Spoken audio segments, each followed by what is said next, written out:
Chapter 751, Loen-styled Euphemism.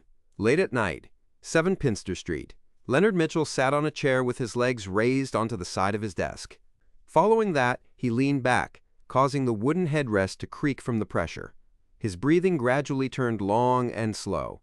After an unknown period of time, his eyelids drooped and covered his eyes.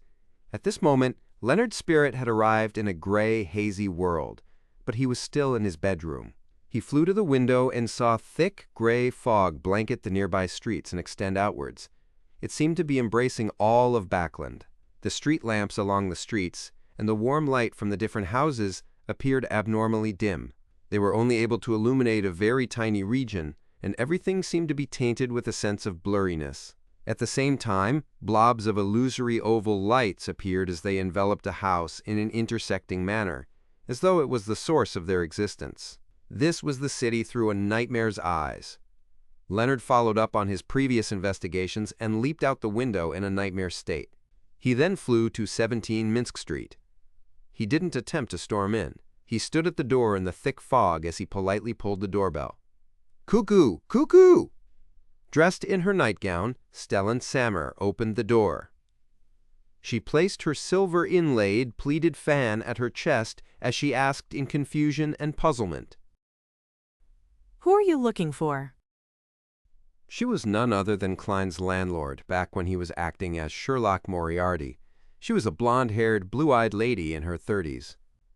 Leonard had already changed into a black-and-white checkered police uniform. He casually showed his identification and asked, "Do you know Sherlock Moriarty?" Trapped in the dream, Stellan's reaction was very slow. She asked after a few seconds. "Did something happen to him?" Just as she asked, her impression of Sherlock Moriarty appeared beside her under Leonard's influence. He wore a half-top hat, a double-breasted frock coat, gold-rimmed spectacles on his nose, and a bushy mustache around his mouth. This was identical to the information he previously received about Sherlock Moriarty. Hence, he didn't show any doubts and said, "He's been involved in a case and is undergoing an investigation. I hope you can cooperate with us." "All right." Stellan wished to raise her chin, but for some reason she felt a little horrified.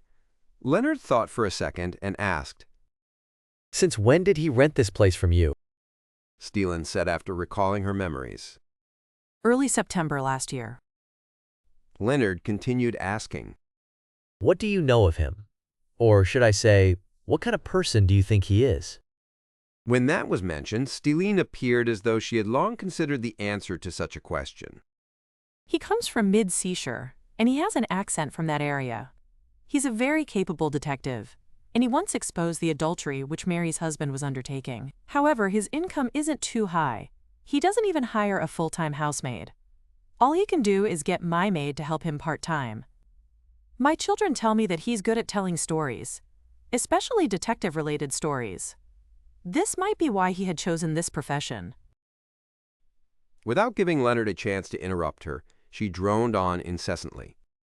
"He's not as boorish like the typical detective. He went to grammar school and studied history. What leaves me most envious of all is how he obtained Mary's gratitude. He joined the Quelaag Club, where its members are people with significant status. I've only been there a few times. Later, he apparently became famous in the detective circles, and private detectives often came to look for him." Leonard lost his patience listening to her drone on as he couldn't help but rub his temples. He had failed to obtain any useful information from Mrs. Stellan. Apart from Sherlock Moriarty's poor financial situation and him being good at telling detective stories, the rest was within the scope of what he had previously investigated. He even knew that Sherlock Moriarty had good ties with Isengard Stanton. Next, I'll investigate those from the Quelaag Club who have good relationships with Sherlock Moriarty. Once he patiently finished listening to Mrs. Stellan's droning, he immediately thanked her and left her dream. 160 Balkland Street, inside Dwayne Dantes's mansion. In the hall that could accommodate more than 100 dancers, Klein was embracing a lady in her 30s as they danced. This was the etiquette teacher that Walter had hired. Her name was Johanna Heisen. She had a common name, but she wasn't ordinary at all. Her facial features were only above average, but her disposition was impeccable. Her every action was filled with charm. According to Walter's introduction, she was born in a baron's family. She received a good education from a young age and later entered the palace. She had the job of court lady until she was married. As her family had declined and her husband's financial situation was only ordinary, being a believer in the Evernight goddess prompted her to choose to become a private tutor in etiquette. She often went to the families of nobles and tycoons to teach their children. Although the butler didn't spell it out, Klein knew that he couldn't perform badly in front of this lady, or there was no way to save his reputation. The way members of high society asked about a person's situation was mainly through common acquaintances, and at times the interaction between servants also mattered. With nimble footsteps and graceful moves, the black-haired Wahana nodded approvingly. Mr. Dantes, it's hard for me to imagine you not having learned these dance steps before. In less than half an hour, you're as skilled as a noble who received education on this from a young age. Klein gave a humble smile as he wore a warm, humble look. It's all thanks to your teachings. With the clown's balance, dancing was a very easy matter for him. Wahana lowered her head and chuckled softly. You're a gentleman who can really make a lady happy. She immediately raised her light brown eyes and swept her gaze across Duane Dantes' silver sideburns and deep blue eyes. Klein replied with a smile. During this period, his feet kept moving as he spun Wahana gently around. Not far away, the hired quartet's melodious music echoed through the hall. That's the best praise I've heard today. He had the intention to have close ties with Wahana, not to improve his reputation, but because she was once a court lady. After Wahana corrected a minor mistake that Duane Dantes committed, she said, When inviting a lady to dance, it's not only a dance, you also need to converse. You can't be like two dolls, unless both of you are so immersed in the dance and music's rhythm that you do not wish to speak. Of course, that's also a form of communication of the heart. When conversing, you must be euphemistic because this is Loen, not Intis. To put it simply, do not be direct and crude. You need to appear gentlemanly. Let me raise an example. If you wish to compliment a lady for her perfume, you can't directly tell her how nice it smells, nor ask what kind of perfume it is to praise her. You need to connect a more euphemistic meaning to it and mention that. Yes, you can say something like, it feels like I'm out in the spring meadows. Of course, this needs to match the traits of perfume. There's no literary feel. Shouldn't you say that the moon is beautiful, isn't it? Klein lampooned with a Japanese-styled euphemism, as he said with a self-deprecating smile, Thank you for not telling me that my praises weren't gentlemanly enough. Wahana's smile deepened. Mr. Dantes, do you know what kind of gentleman is very welcomed by women at social events? Klein honestly shook his head. Pray do tell. Wahana said without a change in her smile. The second most popular type are men who make women think that he's very intelligent. Klein asked cooperatively. What about the first? Wahana glanced at him and said, The most popular type are men who make women think that they are very intelligent. Upon saying that, she smiled and didn't say another word. Klein instantly understood she was hiding her praise in between the lines. So this is Loen-styled euphemism. It's not like Intis, where they just aim straight for the lower half of the body. That's what's written in papers and magazines.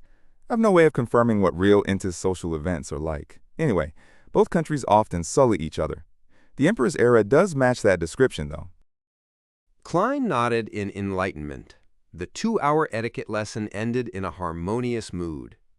Klein walked teacher Wahana Heisen to the door with butler Walter and valet Richardson before giving her a tiny gift. It was Moonlight, a perfume from the Dream Company. It was mixed with gray amber, making it rather expensive. As for how much it was, Klein wasn't sure, as housekeeper Tanejo was responsible for buying it. The payment was through her.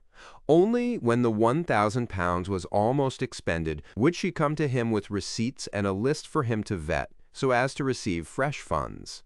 The reason why Klein knew the company and perfume was that his butler had informed him ahead of time. It was to prevent him from appearing insincere if Mam Wahana were to ask. From this detail, he had a deep understanding of the use of a good butler. Watching the satisfied Mam Wahana Heisen leave, Klein held back the urge to rub his temples as he sighed inwardly. This is more tiring than a Beyonder battle. I have to constantly watch my actions and deliberate over my words. I need some rest.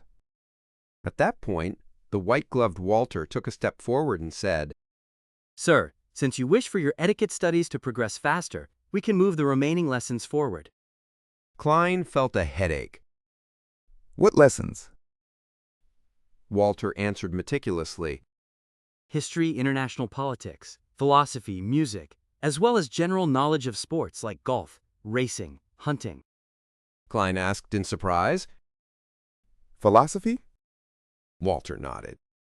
It's one of the most common topics discussed in high society. You don't need to have very deep research into it, but you need to know what others are discussing. You need to know that the origins of philosophy stem from Kongsoka, Moretti, and Patterson, and not Emperor Roselle. You need to know that man was born free came from Liumi. When tycoons first enter high society, many of them often make mistakes in such aspects. They're used to attributing certain sentences and philosophical thoughts to Emperor Roselle. Klein felt his headache the more he heard. He forcefully smiled and said, I haven't got any matters to do recently. Apart from my afternoon naps and heading to the cathedral, you can arrange the lessons to be at any time. In a dark room, a letter floated up and opened by itself before shaking the piece of paper. In her tiny bonnet, Sharon's figure was outlined. She grasped the letter and seriously read through it. She then wrote a reply and set up a ritual to summon Sherlock Moriarty's messenger. During this process, she didn't forget to prepare a gold coin. Soon, Sharon finished the incantation as she watched the candle flame burgeon and be tainted with a gloomy green color. Ronette Tinneker, with the 4 blonde, red-eyed heads in hand, appeared out of the candlelight and appeared before Sharon. Sharon's eyes constricted as her doll-like face suddenly showed immense emotional fluctuations. She blurted out, Teacher, haven't you already? Chapter 752, Warning, 160 Boakland Street, in the Sunny Study. The bookshelves were orderly arranged with a huge collection. At a glance, one appeared as though they had stepped into a private library. Klein sat on a high-backed chair as he read the newspapers.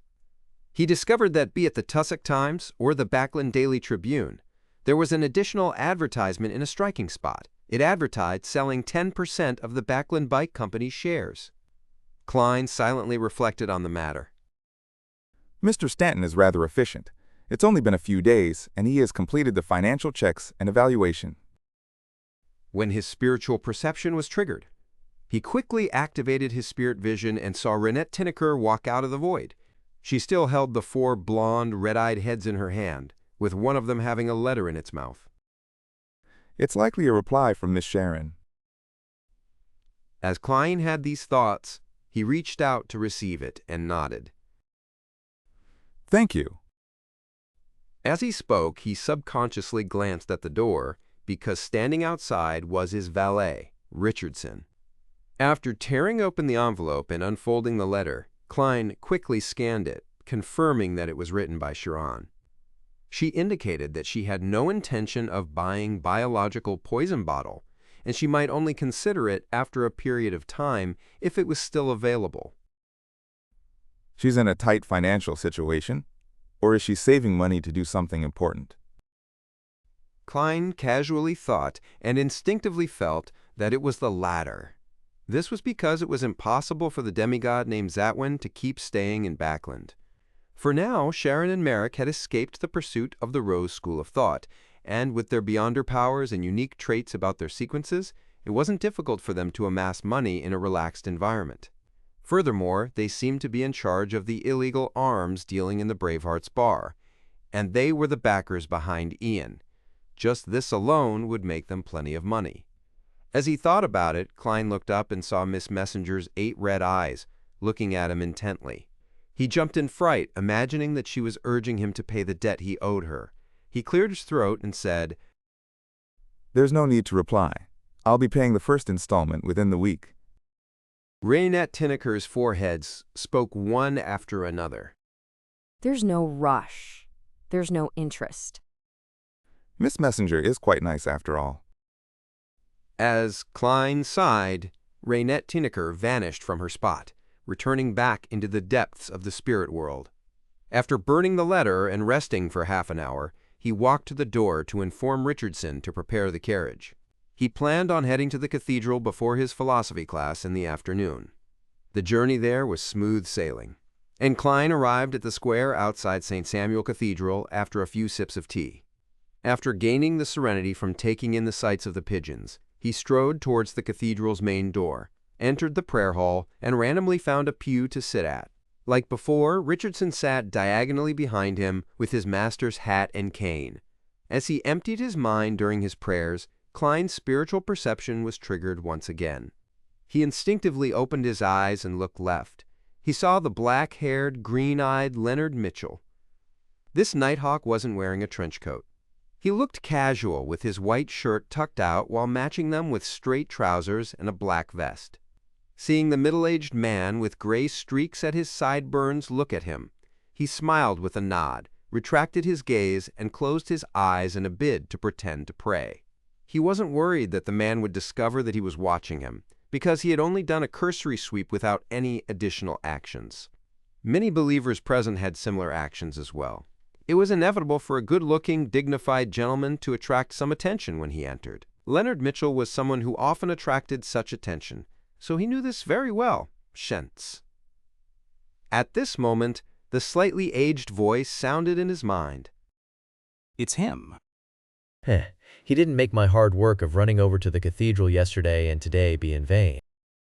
Leonard thought smugly as his expression remained stoic. Klein was also pretending to pray as puzzlement surfaced in his thinking mind. When did this fellow, Leonard, become so pious? Although he's definitely more pious than me, he's not the kind of person who would come to the cathedral every day. He would come once or twice a week at best. What's his goal for coming? He seemed to be observing me just now. Upon having this thought, Klein suddenly realized something. The grandpa in him is the angel of the Zoroast family, which makes him an angel of the marauder pathway.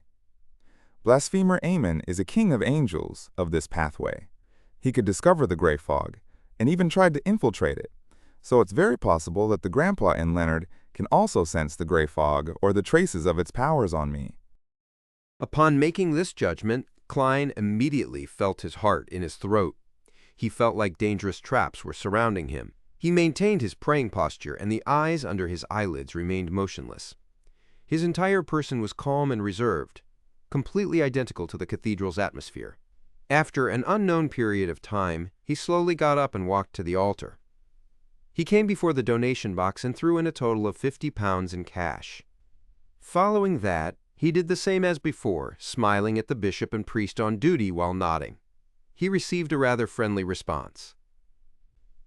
The moment he walked out of St. Samuel Cathedral, Klein received his hat from Richardson, and he fed the pigeons on the square for about 10 minutes. And behind him, the believers who had finished their prayers walked out, including Leonard Mitchell. Without looking at the entrance, Klein leisurely clapped his hands, took his gold-inlaid cane, and walked to the nearby four-wheeled carriage. Leonard was similarly feeding the pigeons on the square, but he didn't have any intention of following when he saw his target leave on the carriage. Since the person had an ancient aura and that the parasite in him placed such importance on him, he obviously didn't dare to be careless. He didn't act directly, as it was extremely dangerous. He planned on making superficial investigations to gather the required intelligence. I'll see what old man has to say when the time comes. Besides, it's not like there's no direction for investigation at the moment. There can't be that many of that particular type of high-end carriage in Backland. No matter if it's his or if it's rented, it's easy to determine the source. Then, I'll know the identity and background of that gentleman. Leonard glanced at the pigeons as he thought leisurely. He was an experienced nighthawk, and he was even an elite red glove among the nighthawks. At this moment, a pigeon spread its wings and flew over. In its beak, there appeared to be a paper slip. Leonard frowned as he reached out his left palm and saw the pigeon fly down before dropping the slip. Then it flapped its wings and flew off. Raising the paper slip, Leonard warily unfolded it while feeling puzzled. He saw 2 lines of text on it. Zoroast. Parasite. This. Leonard's pupils suddenly constricted as he felt all his hair stand up. His emotions nearly exploded at that very instant. That gentleman has seen through my secret? As expected of someone with an ancient aura.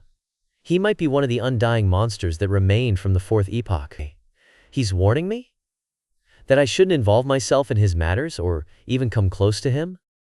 At that moment, Leonard felt that every action the middle-aged man with white sideburns and blue eyes had done had left him shocked when he recalled them. He was someone not to be looked at directly or approached. He immediately lost all thoughts of investigating the man. As he watched the pigeons land, he said with a suppressed voice, Old man, he might be an old friend of yours. If you wish to investigate, then it's best that you wait till your strength recovers. Old friend. The slightly aged voice repeated the 2 words as though he found it suspect, but couldn't be certain. Leonard quickly converged his emotions and chuckled. So you're someone from the Zoroast family. At this moment, about 100 meters away, at the intersection of Phelps Street and the other streets, the black-haired Duane Dantes, who had streaks of gray hair, leaned onto the wall as he slowly closed his eyes, hiding his wrinkled facial features in the shadows of the carriage. To the side of his valet, Richardson, a middle-aged man wearing a dark red coat and old triangular hat appeared, bowing to his master before disappearing. No one saw this illusory figure. The carriage slowly turned as a flock of pigeons flew up from the square. After returning home and entering the room with the huge balcony, the silent Klein finally heaved a silent sigh of relief. If Leonard didn't accept the warning because of the grandpa's bewitchment, he planned on writing another slip with the contents, "I know where blasphemer Ammon is."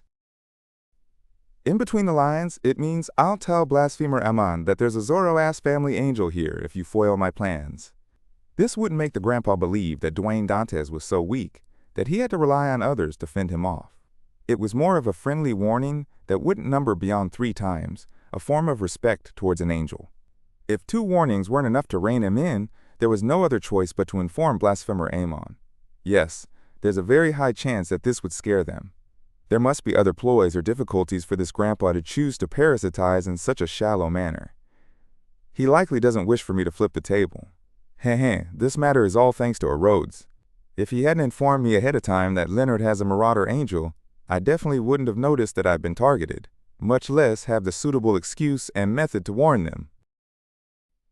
Klein thought calmly and didn't show the anxiety or flustered state from before. As he relaxed, there was a knock on the door. His valet, Richardson, said, Sir, the butler wishes to seek an audience with you. Please invite him in. Klein left the balcony and returned to the half-open room.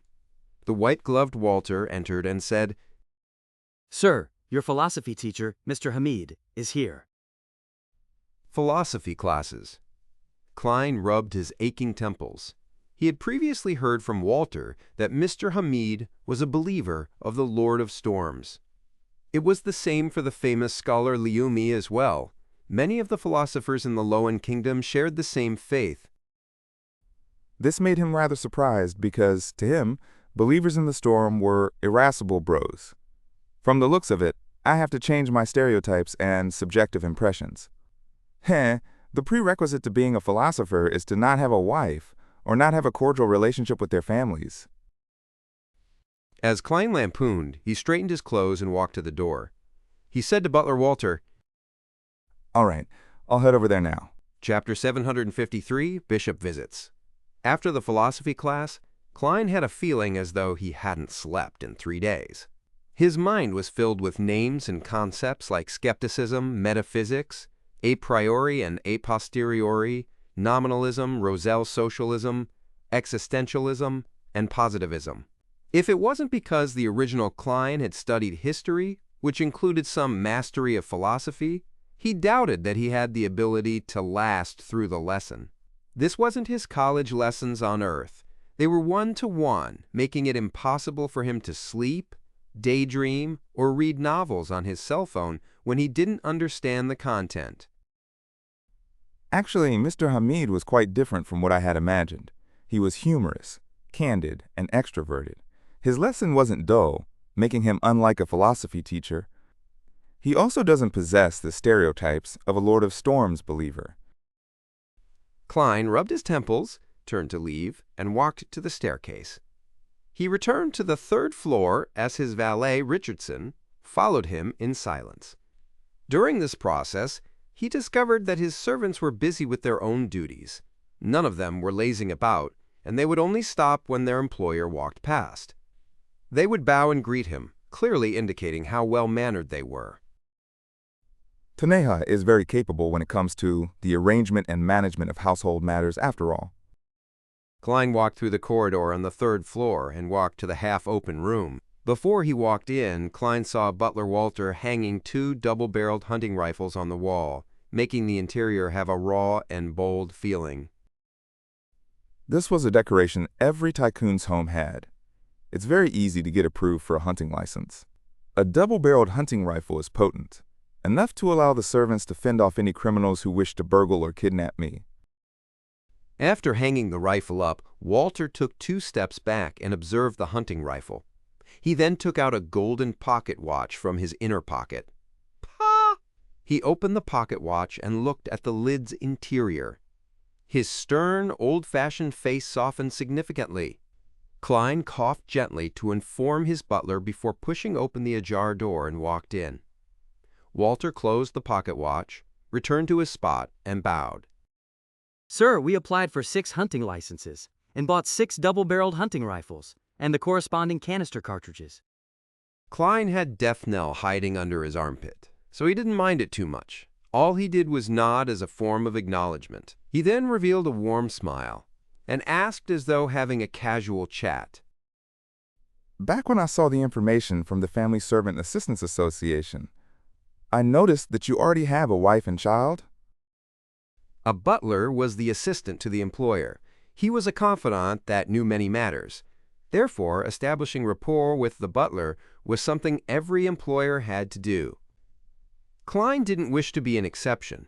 Furthermore, he remembered a Rhodes mentioning that butler Walter could result in additional developments.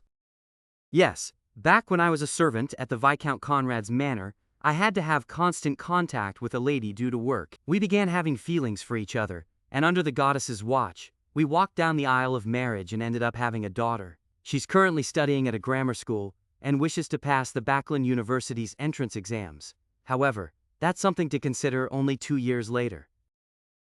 Upon mentioning his wife and daughter, this unsmiling butler's tone unknowingly turned mellow. At present, all the churches were emphasizing the importance of family. It was to stem the stress and mental problems that arose due to the tide of technological progress. The only difference was that different churches emphasized different matters. For Evernight, men and women were equal as they helped one another in the family.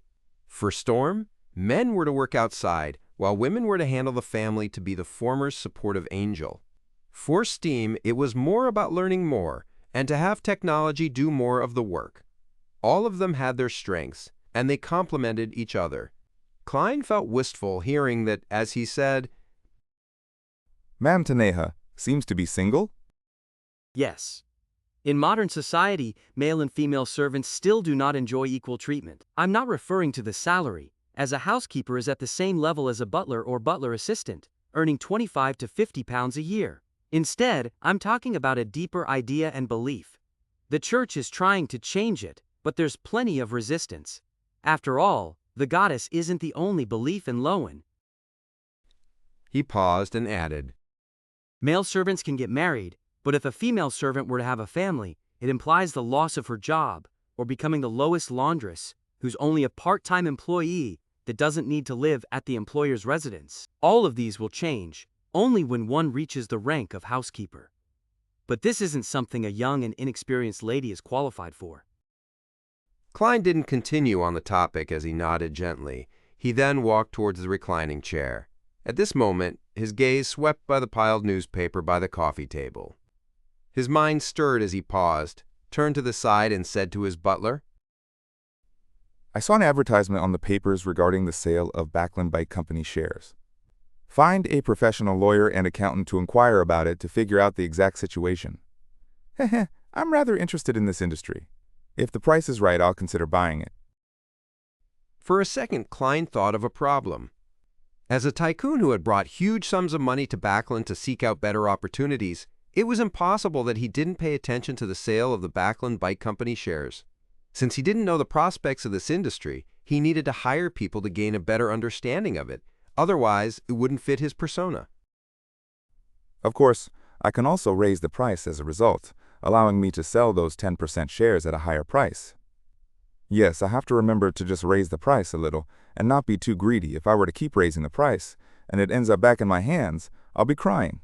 It would throw all my liquidity into it, and I won't be able to maintain my daily expenses. As Klein fantasized, he warned himself. Yes, sir. Walter didn't ask further as he directly agreed.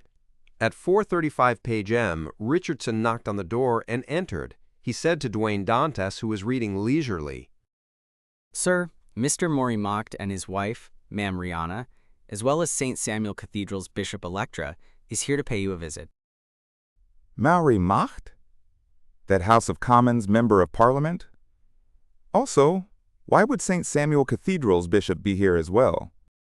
Klein thought and asked with a smile. Is there such a protocol? He had only attended 2 etiquette lessons and knew that at his stage, visits wouldn't be that direct. People would first send their butlers or servants to hand over an invitation or schedule a visit. Man, Richardson habitually lowered his head and said, Yes, it's because Mr. Butler informed the neighbors that you would be home in the afternoon for the next week when he was delivering your name cards and gifts. Under such a situation, neighbors who received your name card and have heard about you will observe the corresponding details. Not only can they send their servants to invite you over, but they can also pass by on the excuse of being out on an afternoon stroll from 4 to 5 to make a semi-formal visit. Oh, the ladies will wear strolling attire, otherwise it wouldn't be decent enough. And you can also invite them to have afternoon tea with you.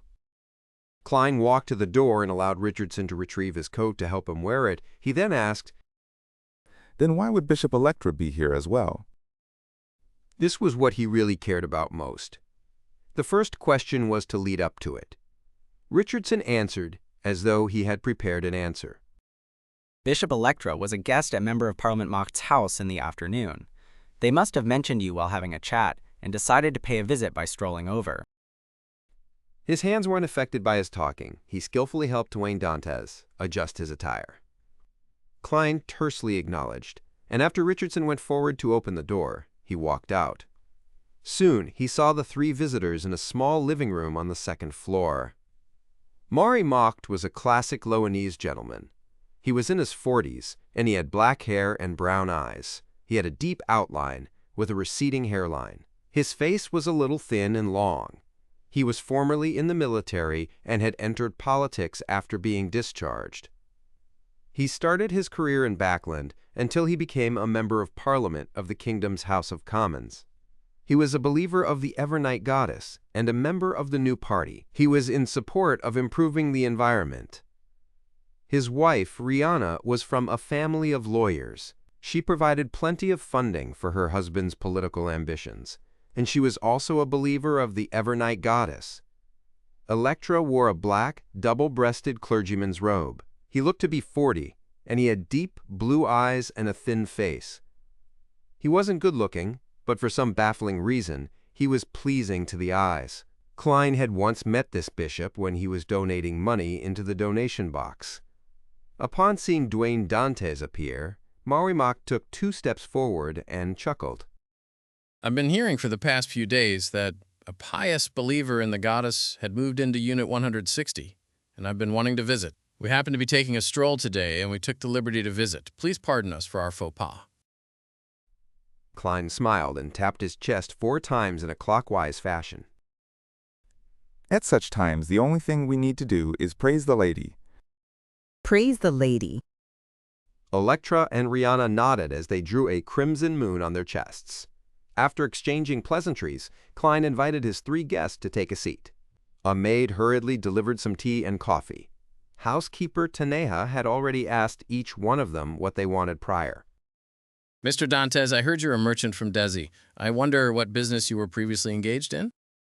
Maury mocked, asked casually before joking. Your last name just makes me think of many things. He was referring to the protagonist's name of a particular best-selling novel written by Emperor Roselle. Klein smiled and humorously asked in return. What kind of business does digging up treasure count as?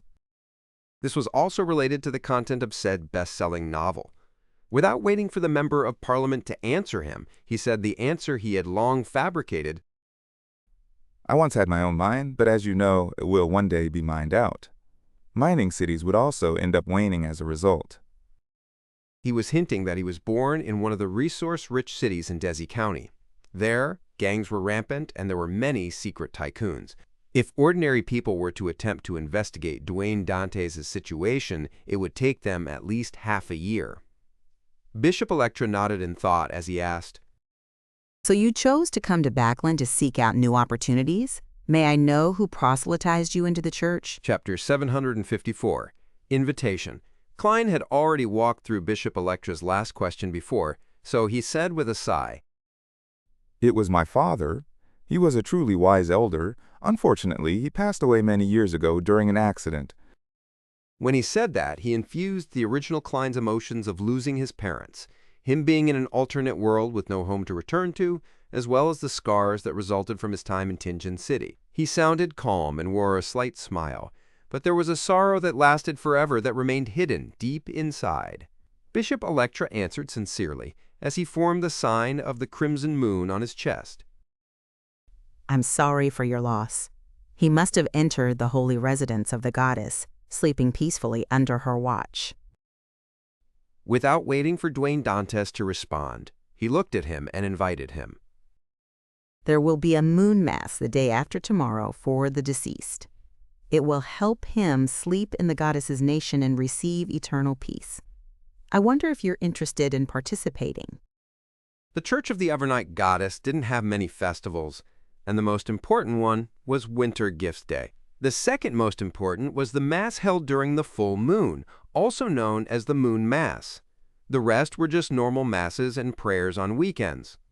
However, different dioceses and different cathedrals had their own patron saints and angels, which would have a corresponding special festival for them. I would love to. Klein stood up and bowed, saying it from the bottom of his heart.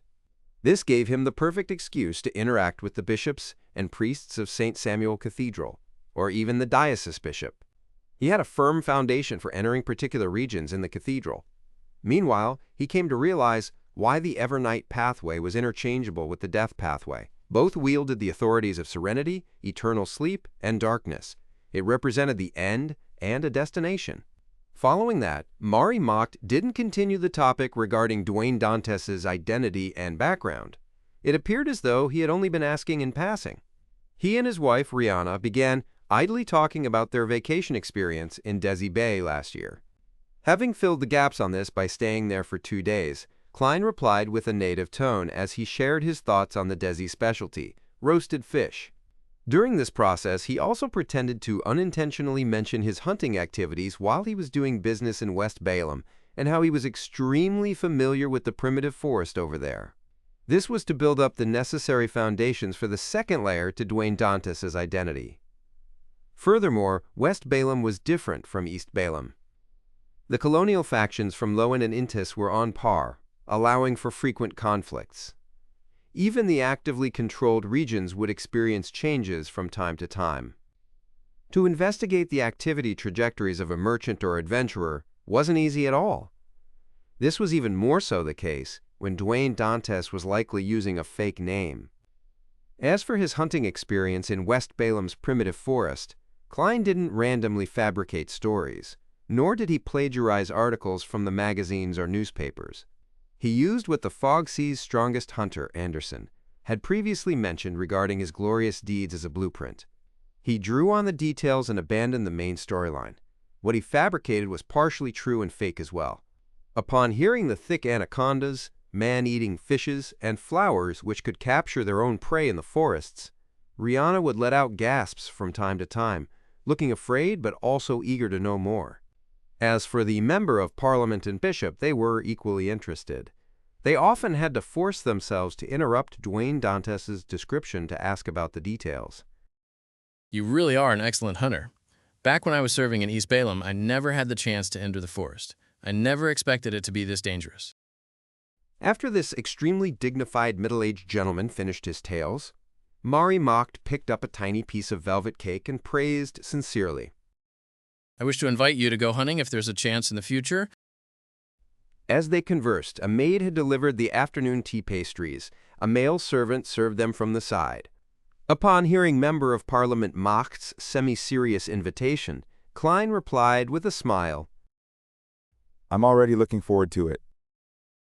After chatting a little more and discussing Backland's pollution control, the three guests suggested they take their leave. As they had only acquainted themselves and weren't considered familiar with each other, Klein didn't retain them. He sent them to the door with his valet, Richardson. As he watched the bishop, Member of Parliament, and his wife leave, Klein's smile slowly disappeared until there was nothing left. He was rather pleased with the progress he had made. Bishop Electra was directly related to the Church of the Evernight Goddess, which was the main goal for him to return to Backland. Maury Mocked was a discharged soldier and a member of Parliament at present. Without a doubt, he belonged to certain military officer clubs, and he would be beneficial to his continued investigation of the Great Smog of Backland. Next up, I should slowly deepen our relationships. Klein returned to the small living room and saw that the maid had taken away the remaining pastries and tea. He originally planned on having a little more. Regardless of the other types of food, the pastries and desserts in Loen, especially Backland, were outstanding. As for the cook which Duane Dantes had hired, he was skilled in that. Even Ma'am Rihanna was filled with praise about it. Klein also agreed from the bottom of his heart. Retracting his gaze, Klein didn't say a word as he steadily walked to the staircase that led to the third floor. Before dinner, Butler Walter finally returned to the house and briefed him on the situation regarding the 10% of Backland Bike Company's shares. Sir, we are lucky enough. Someone had hired a professional lawyer and accountant to investigate the situation of the Backland Bike Company, and they had offered a price to the seller before the advertisements were published. But in subsequent negotiations, the price exceeded the buyer's expectations. He had no choice but to give up. This way, we don't have to wait for the investigation report. We can directly hire that original team.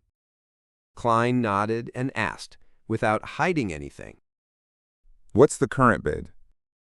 The buyer that gave up had offered £6,000, with a bottom-line price of £7,000. The seller didn't divulge the situation about the other buyer. However, from the feedback from various channels, it's at least £8,000. £8,000. Not too bad. Should I raise it a little more? If I were to raise the price a little and the other party just gives up, wouldn't it be awkward? Klein nodded slightly and said, Give me the corresponding report. I'll consider it. After flipping through the report and having dinner to accentuate his extravagant but brilliant image as someone who did solid work, Klein turned his head to Richardson and said, Prepare the two-wheel carriage. I'll be making a trip outside. He originally imagined that Richardson would ask him in surprise. A two-wheeled carriage didn't seem befitting enough, but to his surprise, his valet answered politely after flashing a curious look. All right, sir. Submissive and never asking why. That's also considered an advantage. Klein sighed inwardly as he waited for Richardson to return to help him wear his coat. After getting on the two-wheeled carriage, he directly instructed, Let's circle around the Backland Bridge area and Eastboro. Richardson still didn't ask about his master's motives and just got the coachman to steer the horses carefully. As the carriage passed through Sherwood Borough, it arrived in the Backland Bridge area under the illumination of the street lamps. Klein didn't give a destination, and he only got the coachman to meander through the nearby streets. He leaned against the carriage wall, looking out at the streets. He saw pedestrians in old clothes, walking along with tired faces, as though they were in a rush to return home for dinner after a hard day's work. Occasionally, there would be the ringing of a bike passing by. They were fast as they shot into the distance. In comparison, the riders' expression appeared more lively than the pedestrians'. They seemed to beam with an indescribable sense of pride. It's an obvious difference in class. Although it's the difference between a technical worker and an ordinary worker, with the difference in weekly salaries of 1 to 2 pounds to those with 1 pound a week. Klein slowly exhaled as he subconsciously looked up at the sky. At that moment, darkness had already completely covered Backland's skies, but the smog wasn't too serious. One could see through them and see the twinkling stars. After the Great Smog, the management of the environment is improving by the day. However, the situation with the lower-class workers in the East Borough hasn't significantly improved. Although their salaries might be higher and their working hours have improved, due to the large number of people surging in, prices have risen across the board, reducing the effects of the salary hike. The improvement in working hours have just gone from 15 to 16 hours to 11 to 12 hours. They're just fixing the problems with the greatest problems. As for the other problems that didn't rear their ugly heads, they're neglected. Yes, the kingdom is still undergoing reforms. Many things haven't been straightened out. Klein watched as his thoughts drifted until the carriage left Sherwood Borough. On the future, Admiral of Stars Catalea stood behind the windows in the captain's cabin, watching Frank Lee pushing wooden barrels into the shadows. He was putting unknown things into it before closing the lid. He's recently been researching the growth of plants in dark environments. Why did he suddenly become normal? Catalea frowned with suspicion, often worrying that Frank Lee would create some huge invention. I'll get Nina to ask later. Just as she had this thought, her spiritual perception was triggered. She turned her head to see a letter on her desk. As a faint smile curled on her lips without her realizing it, Catalea walked over, tore open the envelope, and unfolded the letter. She quickly read through it. There are 2 Obninsks that do not belong to the Church of Storms, swimming north from Sonia Island towards the Abyss Maelstrom. Find the direct descendant of Abraham family. You did well. Abyss Maelstrom was the name of a dangerous area at sea, and not the abyss. Abraham family? Catalea thought for a moment, and without any clues, she planned on asking at the next tarot gathering. The next morning, after divining again if he should raise the price again, Klein said to butler Walter, Hire that team and continue the negotiation. My bottom line is 9,000 pounds. All right, sir. Walter then immediately said with an apologetic look, Something happened at home, and I wish to have half a day off. No problem. Do you need any help? Klein asked gently. Thank you for asking. I can handle it, and it's not too urgent. I will first handle the matters regarding the share negotiation first. Walter said sincerely. Klein didn't ask further as he nodded and permitted him to take time off. After his butler left the room, Klein turned to look at Richardson and asked, Did Walter meet anyone earlier this morning? Mr. Butler received a letter. Richardson replied without hiding anything. Chapter 755, Switchboard Receptionist. He received a letter? Didn't he say that something happened at home? Walter's family lives in Backland, so if there really is anything wrong, then they can directly come over via public carriage or a rental carriage. Wouldn't that be faster than sending a message by mail? With his salary and land in the countryside, he can definitely afford it. Klein nodded without a word as though he had just asked in passing. He slowly returned to the reclining chair, sat down, and began to seriously read the papers.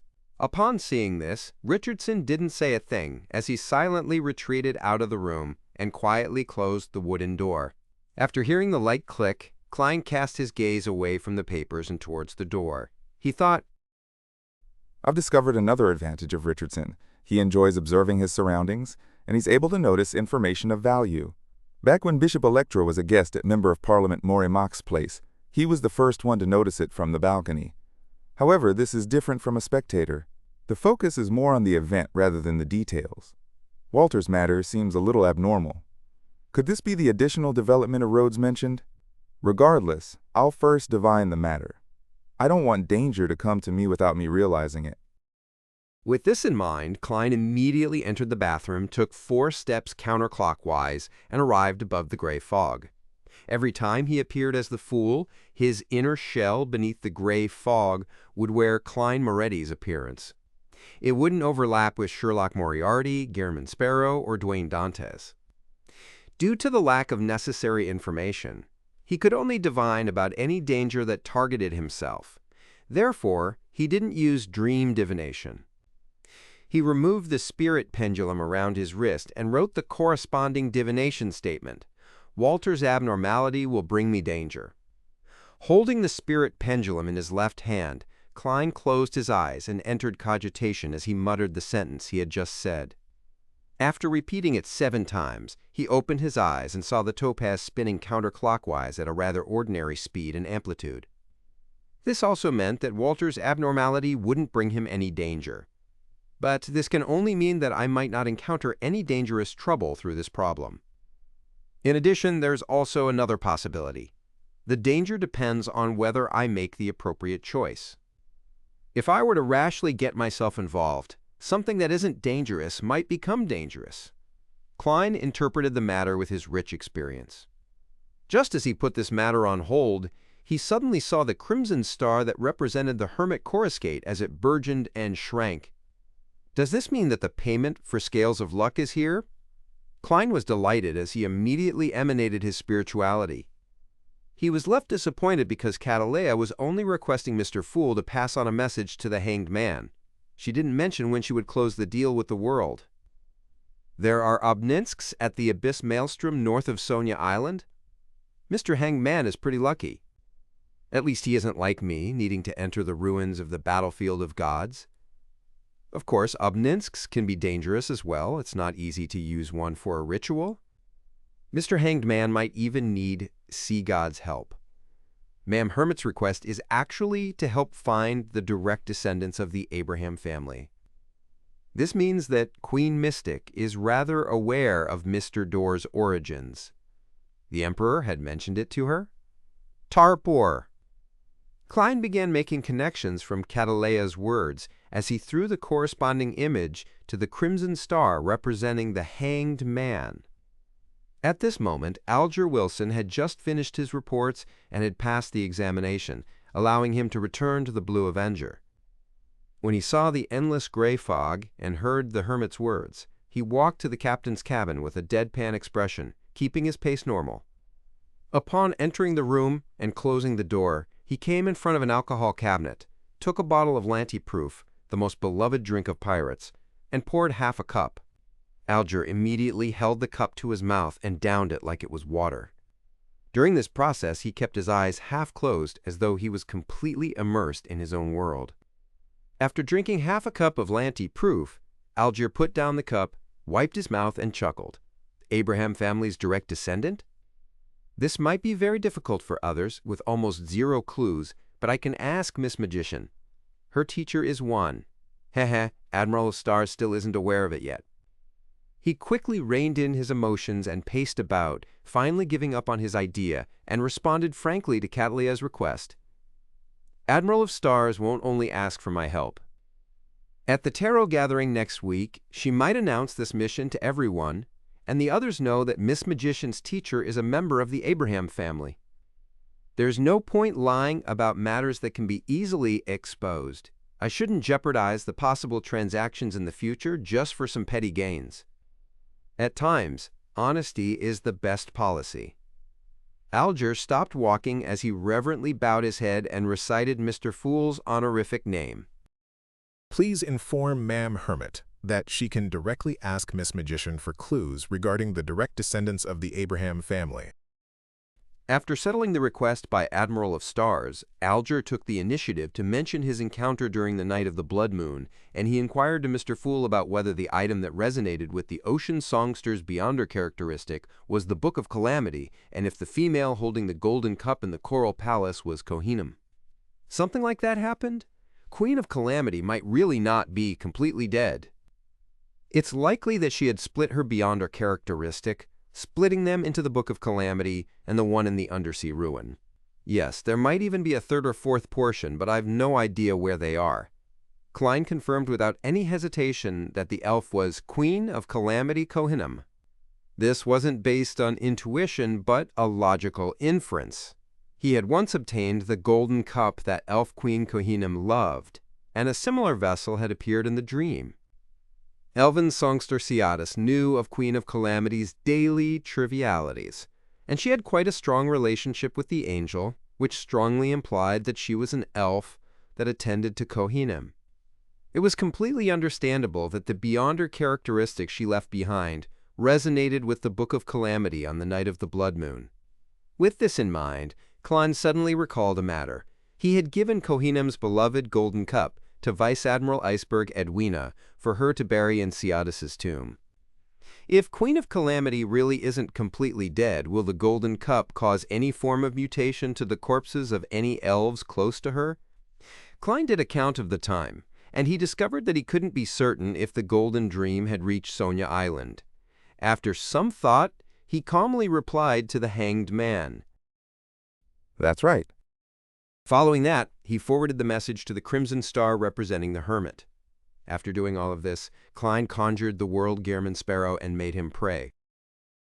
Honorable Mr. Fool, please tell Danitz to pass on a message to Vice Admiral Iceberg Edwina Edwards about the existence of any abnormalities between elven songstress Ciatis's corpse and the golden cup. Phew. After doing all of that, Klein exhaled and threw the corresponding image to the specially labeled point of light beside him. He then returned to the real world and left the bathroom. Coming before his changing mirror, he looked at his gray sideburns and blue eyes as he curled up the corners of his lips. He knew that he had returned from being Mr. Fool to the mysterious merchant Dwayne Dantes. Biome inside a primitive forest.